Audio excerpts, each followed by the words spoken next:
Welcome to the Military OneSource Podcast. Military OneSource is an official program of the Defense Department with tools, information, and resources to help families navigate all aspects of military life. For more information, visit Military OneSource.mil. Welcome to the podcast. I'm Bruce Moody. Today we are talking with Ahsha B. Ahsha was the 2022 Boys and Girls Club of America National Military Youth of the Year.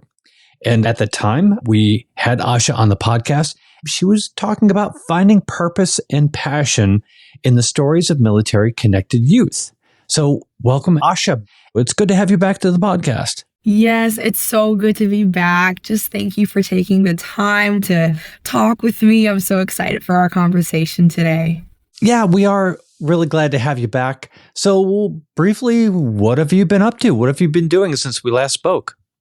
Yes, well, I am just living my good old glory days in college right now. Currently, I am in my second year of college, but I found out recently that by my credits, I'm actually being considered a junior. So that's been an eye-opener, I would say, recently. But I've just had so many amazing opportunities to learn so many different things. I'm still working on some new episodes that are going to be coming out on my personal podcast, Chats with Ahsha B. I have another speaking opportunity coming up in May, actually at a golfing convention, which is very exciting. I have a mentorship role that I will be taking in Atlanta, where I will be hosting a panel. And one of the youth on the panel is actually the kid that I passed the National Military Youth of the Year title to for 2023. So I am so excited to see him again. And I will also be taking part in an internship with the Boys and Girls Clubs of America this summer. So that is very exciting. When you were last with us, you talked about your goal of becoming a motivational speaker. And well, it does seem like you are well on your way, but I'll still ask, is this still a passion for you? And how are you reaching youth? 1,000%. Oh my goodness. It truly I kind of thought so. It truly brings me so much joy and fulfillment to know that I can share my experience and the wisdom that I've learned from others to affect change or even just inspire someone else. I would say there are so many ways that I've been so blessed with the opportunity to be able to help youth find their stories. One of my favorite avenues that I got to do was host a podcasting kind of competition, if you will. It was with UPS Road Code, which is a program with UPS, the delivery service, about safe driving. And so one of the things that they did was they actually opened up the opportunity for us to help create platforms with podcasts to help youth elevate their stories. So I got to fly into Anaheim, California, and I got to look at all the different ideas that these youth had for podcasting. And I got to help them set up the name of their podcast, the title, what's your mission, where do you want to go with it? And that was just so fulfilling for me to help youth start what I once was in that position of doing, starting my own podcast. So yeah, that was really special. Yeah, we're partial to podcasts over here. So it's a powerful Right medium. Yeah, right on. Absolutely. Now, how are you working with these youth to help them get their stories out? Yeah. So as I said previously, podcasts, another aspect that I've helped youth with is figuring out where they can promote their stories and who they can talk to about it. For example, I've talked to some youth who were trying to advocate about their experiences with dealing with drug violence at their school. And so the first thing that I talked about, obviously, was creating a presentation with statistics, maybe with a little bit of their personal testimonies in it, and presenting it to the higher officials of their school, maybe starting a petition, getting other youth to sign that petition. I got to talk to these girls about possibly starting a blog where different people could maybe write in about their experiences with drug violence or different things. And so that was just one facet of an aspect, whether it was podcasting, whether it was starting a blog. And Sometimes I think one of the best ways was just getting a kid to talk about their story. So often I would come across some kids who were just very guarded about really being vulnerable in kind of a BGCA conference environment. And so being blessed with the opportunity to get them to share their story, like just starting off, just getting them to talk about their story, there's so much power in that, because before we can get to the podcast, before we can get to the blogs, one of the best ways to help youth begin to elevate their story is to just tell it in the first place. Right. And of course, BGCA is the Boys and Girls Club of America. Yes. Don't you know, in the military, we have too many acronyms, so we try not to use them. You're right. You're right. No, but let's get back on this, because this is really, really interesting. So I know that you talk a lot about teens. You're trying to reach out to them, and you have a way of seeing them as various types of teens. What does that mean? What are the types of teens that you see? There were three kind of main categories that for me, I was kind of able to fit youth experience I came across into. So the first type of youth that I saw were youth who just straight up believed that their story did not have any value, that they didn't have any purpose, that they didn't have a passion, or they couldn't bring something to the table in their society. And then I would say the second type of youth I came across were youth who were looking to find value in their stories from other people or other sources. So instead of looking at their experiences to find learned value there, they were like, okay, well, what is my friend saying? Well, what is Instagram saying? Well, what is social media saying? How are other people trying to make me see my story, if that makes sense? And the last type of youth I really ran into were youth who understood that their story had value and meaning and purpose, but they weren't sure how to get it out there into the world. Ahsha, this is really great conversation here. And as I'm listening to you, I'm sure most parents would love it if their military-connected youth had mentoring and coaching along the way. What can parents do to help their children and teens find their purpose and their voice? One thing that my mom did was she really encouraged us to step outside of our comfort zone. And I would say encourage/lovingly forced us to get outside of our comfort zone. And one of the aspects of doing that was taking us to our local youth center/teen center. And so for parents, really try to be invested in your kids. Pay attention. What are their likes? What are their dislikes? Where do you feel like they maybe become more bashful, more shy? What environments do you feel like they're more confident and outgoing in? And so you take that. For example, your kid might love animating and drawing, but you've noticed they're a bit more bashful in public speaking, right? So find opportunities, whether it is a local teen center or a local youth center, or whether it is an art program possibly in the community, in the area, to put your youth or put your teen in a space where they can learn, grow, and be successful. But also encouraging youth to find a mentor outside of you. And I know that can be very easier said than done. But for example, my mentor at my youth center, her name was Miss Maria, and she knew me like the back of her hand. She knew what snacks I liked. She knew when I got stressed out. She knew what opportunities I was best in. And so I think it was really great because she was able to bring in another perspective to my mom.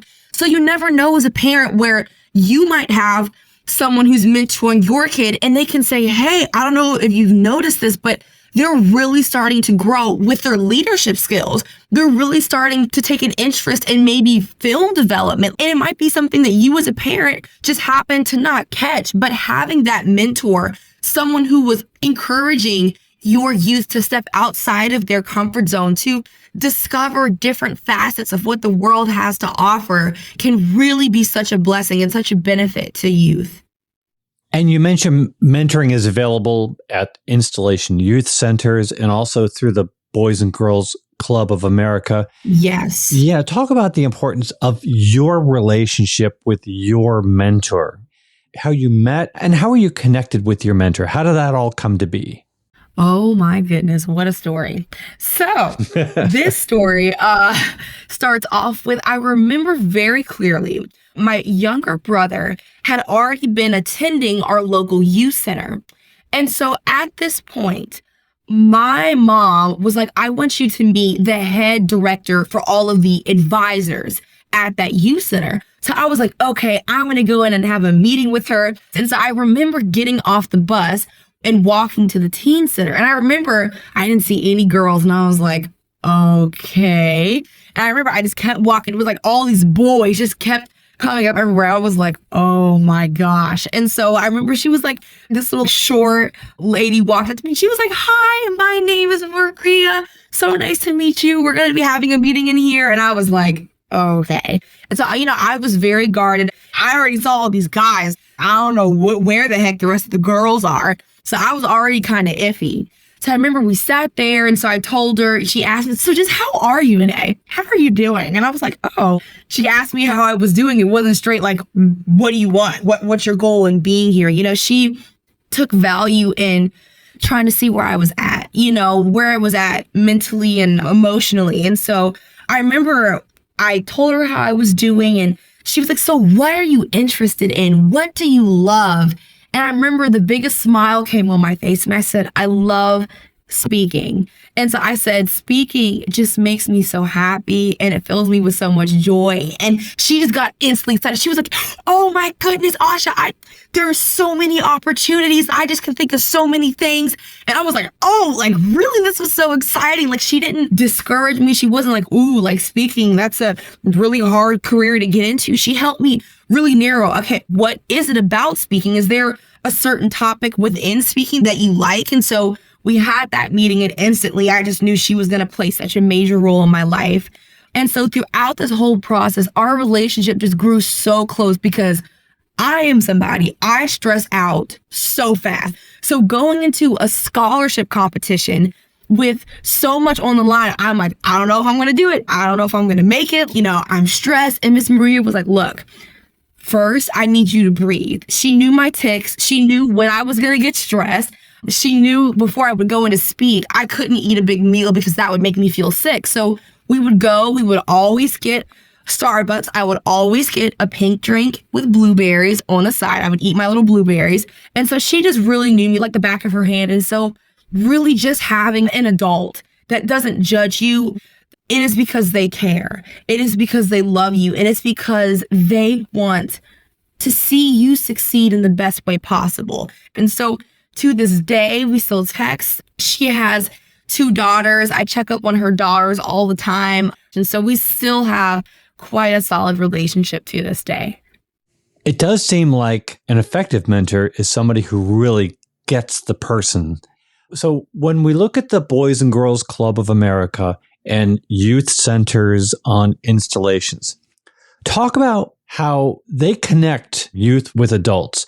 Talk about how they help youth see themselves as something bigger than themselves. Right. Absolutely. So I would definitely say the Boys and Girls Clubs of America are experts in that. It's really interesting because going to different clubs, every club has a different way that they get the advisors to connect with youth. But one thing that none of the clubs that I visited ever do, it's not forceful. It's supernatural. They really just allow relationships to bloom naturally. So, of course, first you'll have maybe the head advisor ask, hey, how are you doing? What are some of your interests? And the kid might say, okay, I have an interest in basketball. Okay, I have an interest in astrophysics. I've seen clubs who will just help connect that youth with maybe an opportunity in the community. Let's say a youth is excited and wants to learn about astrophysics. They'll try to find maybe opportunities in the community where they can learn more. And then you'll see what will happen is the youth will come into the club and talk about, oh my goodness, I went to this amazing conference that Miss So-and-so, the head director, told me about. And then I learned this, and that. And then you have an advisor come in and they're like, oh my gosh, that was so cool. In high school, I was really passionate about this aspect of space, let's say. And so that's an instant connection right there. And so one thing that I would say that they really try not to do is they try not to force it. And that's the thing. Every teenager, every youth that comes in there is very different. And the last thing that you want to do is force somebody. So the best thing that I would say a good majority of the clubs do is they do their best to connect the youth with opportunities in their community.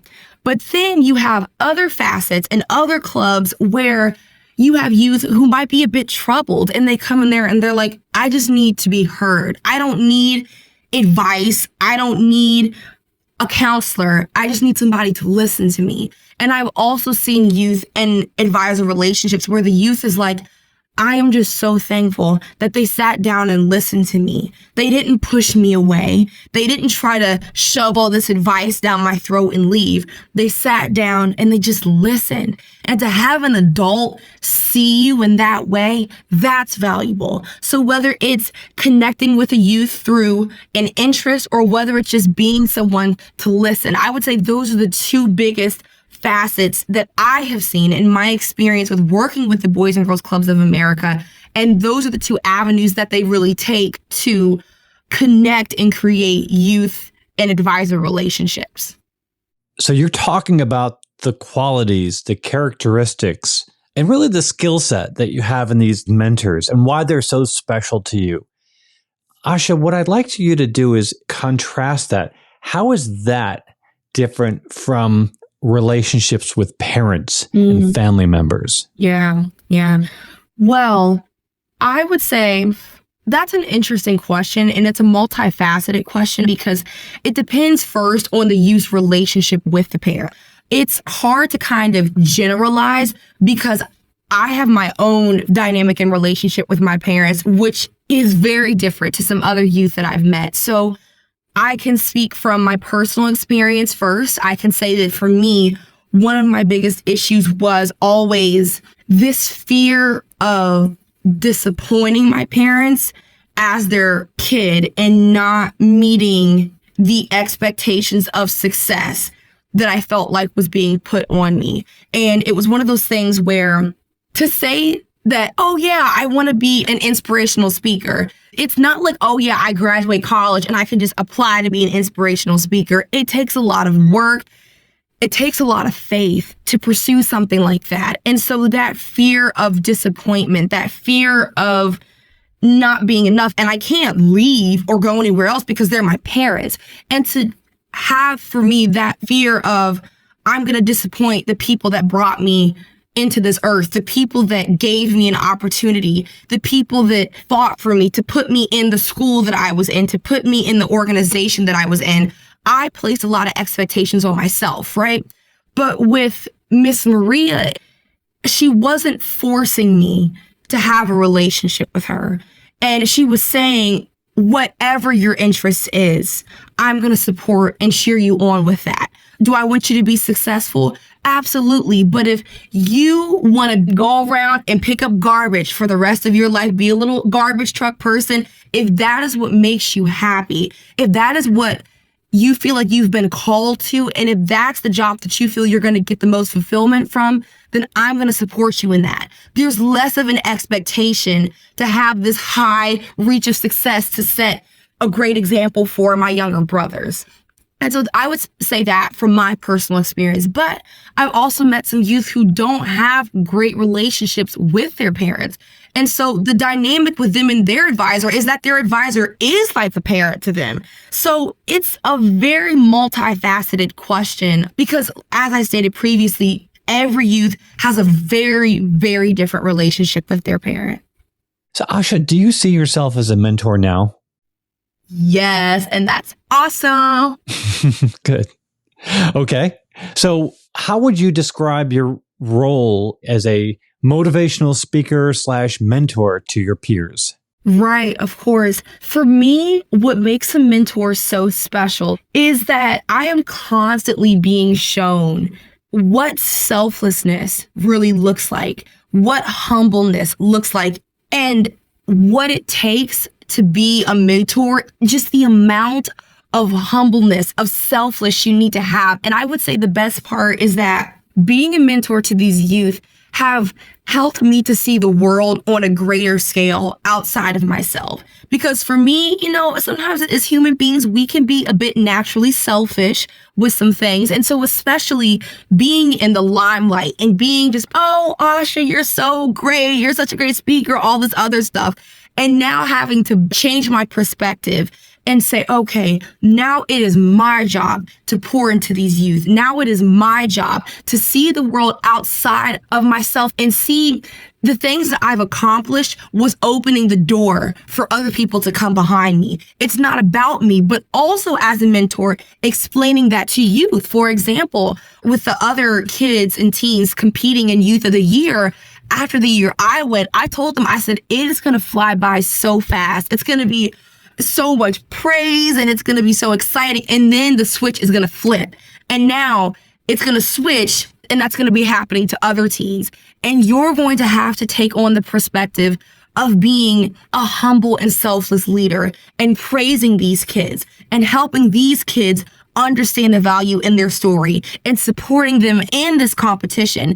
And so really being a mentor just has helped me grow as a person. It's helped my character grow. And through that, I've been able to share my experience with youth and how mentoring them has helped me in my walk with humbleness and my walk in selflessness, and encourage them to do the same thing when they reach mentorship positions. Because it's really the full circle. I help and inspire youth as mentors so that they, when they get to that position, can do the same thing to others.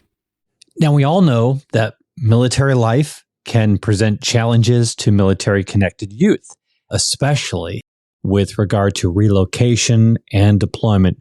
What do youth say about deployment, and how do you talk to youth about this topic?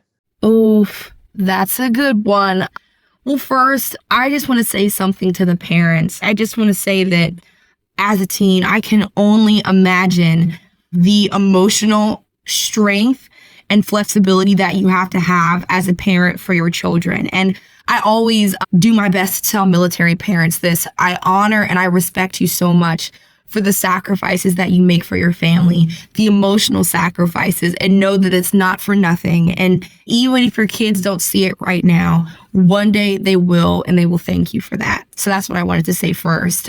And second, I would say that one of the biggest things that I have seen with military-connected youth is two things. The first thing is they are so open to different cultures and different people's experiences.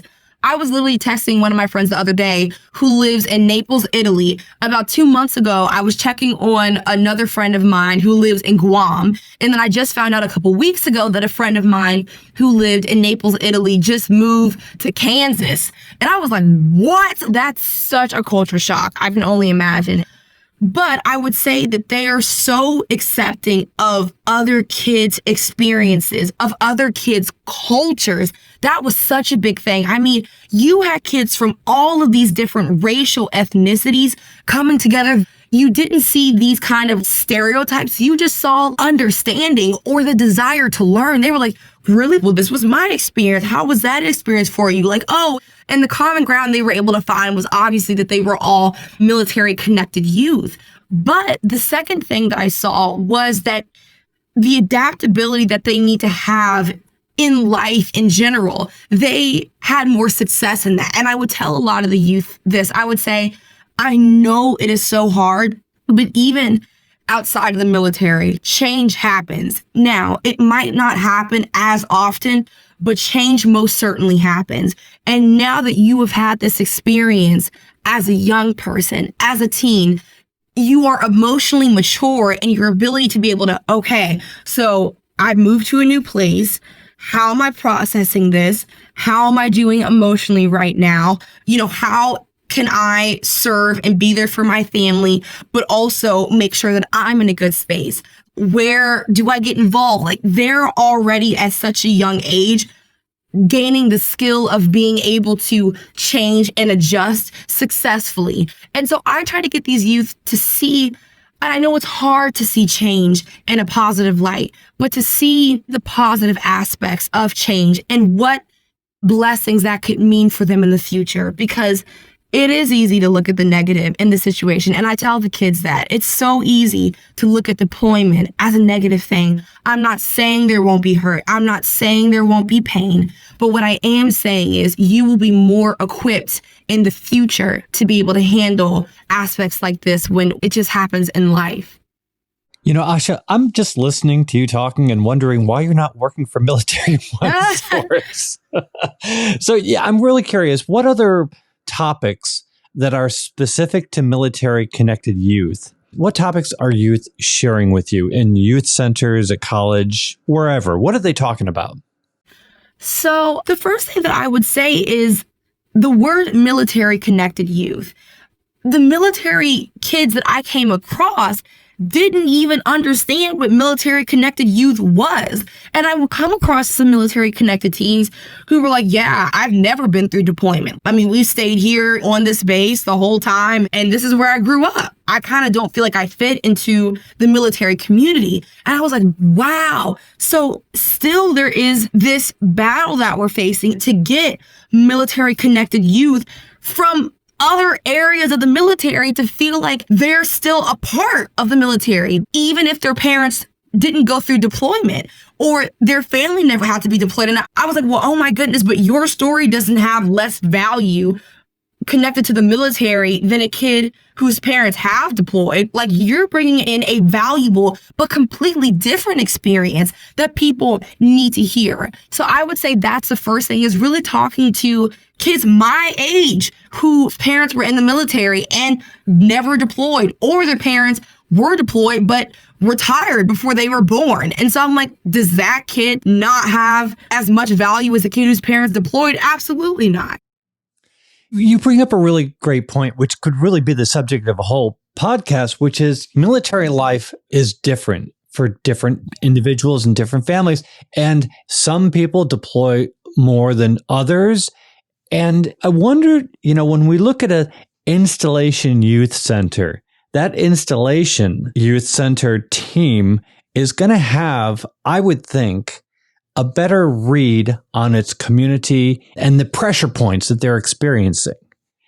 So when you look at your installation youth centers, how are they supporting you and influencing your development? That is a really good question. I'm going to pull again on what I said previously regarding humbleness. You know, not that one person's struggle has more value than another person's struggle, but when I just see what teens on different military installations go through, just hearing their stories, it helps me to just be so humble and just be so grateful for my story, for my experience, for the opportunity that I get to hear their stories and experiences, and just the humbleness to know that my job is to help and serve other people. And so I would really say that military installations have helped me grow in those two areas of my character. I've really had a lot of character development in being a part and being able to support military installations. We're talking about installation youth centers. We also were talking about the Boys and Girls Club of America. How do these two differ? How does the Boys and Girls Club of America, in what way is that group maybe separate from an installation youth center? How is that group helping with your development? So the first thing that I would say in an aspect of the differences, I would say that the military, when I won National Military Youth of the Year, was still quite frankly new to a partnership with the Boys and Girls Clubs of America. So you had people trying to seek understanding with very different experiences. And so the Boys and Girls Clubs of America also has a lot of youth who are not affiliated to the military, who have no clue about the experiences, about the aspects of military life. And so I would say the beauty in that is there's a whole new door that opens for understanding. However, when you look at military installations, there is a lot of that common understanding of some simple and basic aspects of military life. of some things that military families, maybe whether you're a girl in the military, just some things that you can relate to with other girls on a military installation, that if you were to try to maybe relate to somebody in an aspect of who was not connected to the military, there would be maybe a lack of understanding, we'll say. For example, being on a military installation, sometimes that battle against isolation and feeling like you don't have anyone really there for you. You don't have anyone familiar, if that makes sense. But you're also learning how to be a family to the people that you're there with, if that makes sense. Whereas somebody who is a normal citizen who is not affiliated with the military may sometimes struggle to understand that battle against isolation while also having to learn how to see the people that you're with as a family. And so I would say that is a difference between the Boys and Girls Club and military installations. But again, I say that both have had equal influence and impact on me in terms of my character development. As much as the Boys and Girls Club has given me amazing opportunities, speaking opportunities, and being able to travel and see all these amazing things, I would say the best takeaway I've had is my character development. It has been my ability to develop in my selflessness, in my communication, in my understanding of trying to see and hear other people's stories without coming in with judgment or possible stereotypes that social media may try to put on people. And the Boys and Girls Club and the military installation has helped to really break that down. So I would say that's probably a difference between the two of them, and an area where they both helped me grow as a person. Well, Ahsha, we've covered a lot of ground. Yes, we have. We got to wrap things up. Yeah, we have. And I hope we have you back. But I just want to welcome any final thoughts, maybe about how parents can take advantage of youth centers and their local community to help their military-connected youth in finding a purpose. Yes, the biggest thing that I would say is get involved, whether it is in your church, whether it is maybe in programs in your community, whether it is community service.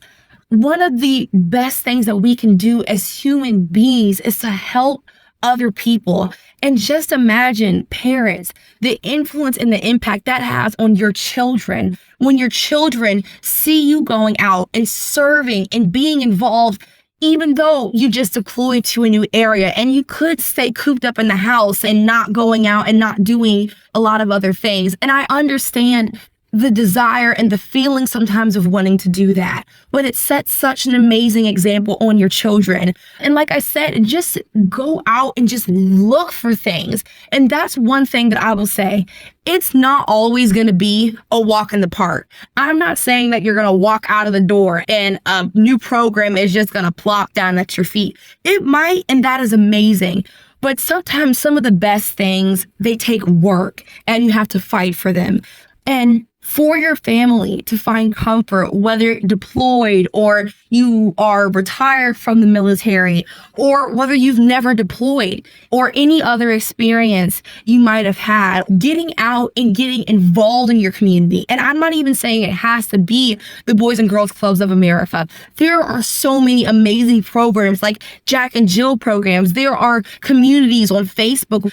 If you are a mom, you love baking cookies for your kids, going on Facebook and finding a baking community. And you never know, you might meet women who are from across the country, but you can come together and share recipes and all these things. So you're finding an outlet for yourself where you have something that you're interested in and you're excited about. And I don't think that as a parent, that should stop you from finding and discovering new things that you're interested and excited about, because that inspires your children to have that facet of it, but then to also have that sense of community and have people who are going to try to seek understanding in you and your story. That is beautiful. So whether it's the Boys and Girls Clubs of America or some other group in your community, the best thing I'm telling you that you can do for yourself and for your kiddos is to get involved in something bigger than yourself.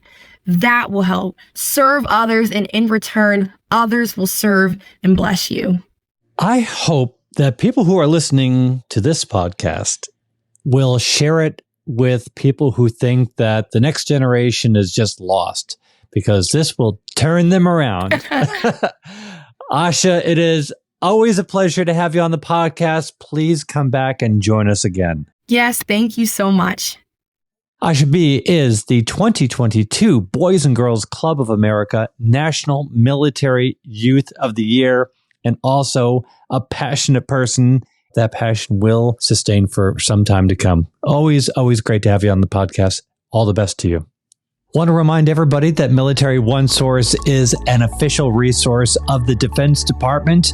And if you have a question, a comment, or an idea for a future episode, click on the feedback button that we have in the program notes.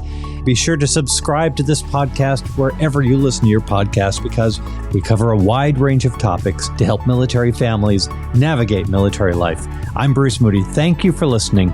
Take care. Bye-bye.